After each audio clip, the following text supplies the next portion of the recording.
नमस्कार मंडळी. आजचे या कार्यक्रमाचे प्रमुख उपमहाव्यवस्थापक श्री संभाजी पाटील साहेब, त्याचप्रमाणे सर्व पदाधिकारी आणि शशिकुमार साहेब, सर्व HODs आणि संजय ठाकरे साहेब, त्याचप्रमाणे आपले निवेदन करणारे सुयोग आणि सर्व माझे मित्रमंडळी आणि सहकारी आणि सर्वात महत्त्वाचं म्हणजे आजची उत्सवमूर्ती श्रीयुत मुकुंद घोडगे आणि त्यांचा संपूर्ण असा परिवार. या परिवारामध्ये आम्हाला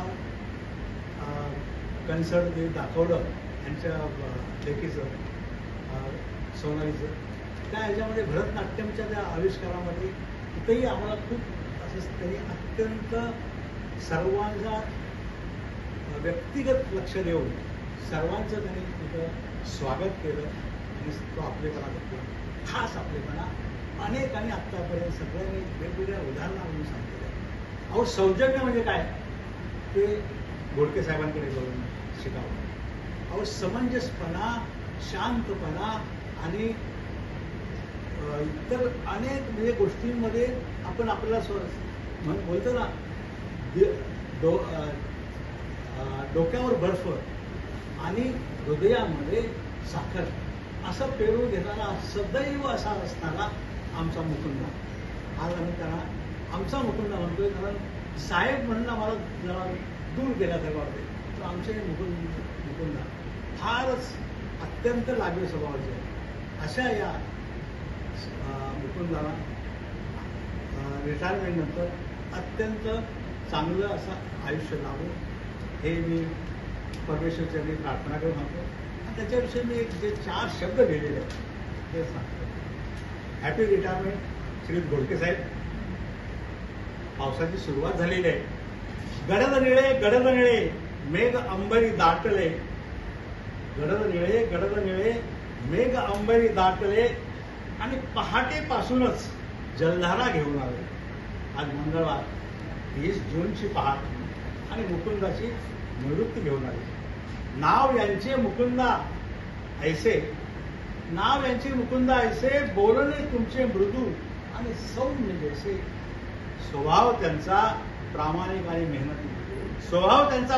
आणि मेहनती आणि सदैव सहकार्याची पाळली तुम्ही नेती. सर्वांशी जपले नाते तुम्ही आपुलकीचे आणि मदतीसाठी सदैव तत्पर. हात पुढे तुमचे. संयंत्रातील जागृत चरण तुमचे या निवृत्तीच्या घरी स्थिरावे आणि कधी फिर तर कधी पॅनेल असे अष्टावधानी तुम्ही. कधी फिर कधी पॅनेल असे अष्टावधानी तुम्ही. तुमच्या इमानदारीचे गोडवे आम्ही किती गावे. चपळ तुमचे चरण आता निवृत्तीनंतर स्थिरावे. जिज्ञासा सदा असे तुम्हास आणि संयंत्रामध्ये उत्पादकतेची तुम्ही नेहमीच धरली कास. फेटे पेढे हातपुरे तुम्हास नाही रुचले.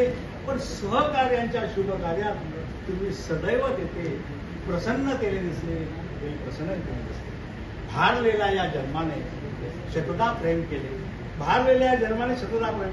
आणि स्वामी विचारचरणी तुम्ही सदैव लीन व्हावे. चपळ तुमचे चरण आता या निवृत्ती स्थिरा. तयार होते तुमच्याजवळ संयंत्रातील प्रत्येक प्रश्नांचे उत्तर. प्रत्येक प्रश्नाचे अचूक उत्तर आणि सदैव ज्ञानदान करणारे पुण्यवंत तुम्ही. तितकेच नम्र आणि अजात शत्रू असे तुम्ही. आम्ही अधिक काय वर्णावे. चपळ तुमचे चरण आता निवृत्तीनंतर स्थिरावे. आज नवनवेगाने आठवले. तृषार्थ धरतीला जल मिळाले आणि मुकुंदराव आज निरोप आहे नोकरीला. पण नाही आयुष्याच्या आनंदाला. पुण्यवंत हो, कीर्तिवत हो, तुम्ही शतायुषी व्हावे. यापुढे निरामय आयुष्य जगावे. चपळ तुमचे तन मन आता निवृत्तीनंतर स्थिरावे, निवृत्तीनंतर स्थिरावे. धन्यवाद.